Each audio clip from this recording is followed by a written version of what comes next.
Bharatiya Janata party के बड़े नेताओं में डॉक्टर मुरली मनोहर जोशी का नाम सबसे आगे आता है। लेकिन पिछले कुछ सालों में पार्टी के भीतर नए और पुराने नेताओं की खींचातान साफ दिख रही है। प्रधानमंत्री नरेंद्र मोदी के सामने यह खींचातान आने वाले समय में बड़ी चुनौती भी बन सकती है। ज्योतिषाचार्य पंडित ज्योतिर्माली जी का कहना है कि जब किसी दल में अनुभवी नेताओं को नजरअंदाज किया जाता है, तो ग्रहों की दशा संगठन को अस्थिर बना देती है। आज भाजपा में भी कुछ वैसा ही हाल चल रहा है।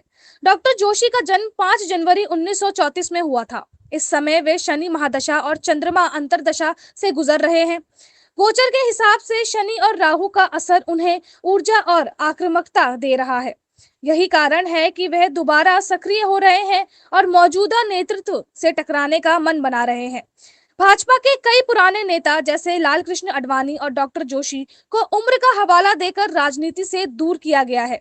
मगर मीडिया की कुछ खबरों के अनुसार डॉक्टर जोशी अब मोदी सरकार की नीतियों के खिलाफ कानूनी लड़ाई तक लड़ने को तैयार है। ज्योतिर्माली जी कहते हैं कि यह भी शनि राहु की युक्ति से ही हो रहा है और उसी का असर है। दरअसल यही ग्रह स्थिति पुराने नेताओं को वर्तमान नेतृत्व के सामने खड़ा कर रही है। आरएसएस चाहे तो वरिष्ठ नेताओं को सहारा देकर पार्टी में संतुलन ला सकता है, लेकिन ज्योतिषीय संकेत यही बताते हैं कि इस कोशिश से ज्यादा लाभ नहीं मिलेगा, क्योंकि अब दिग्गज नेता उम्रदराज हो चुके हैं और देश को नई ऊर्जा वाले नेतृत्व की जरूरत है। आज हालत ये है कि देश और संगठन दोनों प्रधानमंत्री नरेंद्र मोदी के नेतृत्व पर भरोसा कर रहे हैं। यहाँ तक कि विदेश में भी मोदी के प्रति सम्मान दिख रहा है। ज्योतिर्माली जी कहते हैं कि ग्रहों के संकेत साफ है।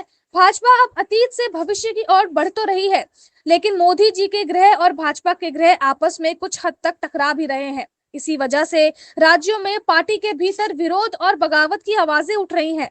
अब देखना यह है कि डॉक्टर मुरली मनोहर जोशी की सोच और भाजपा का भविष्य देश की राजनीति को कौन सा नया रंग दिखाएगी।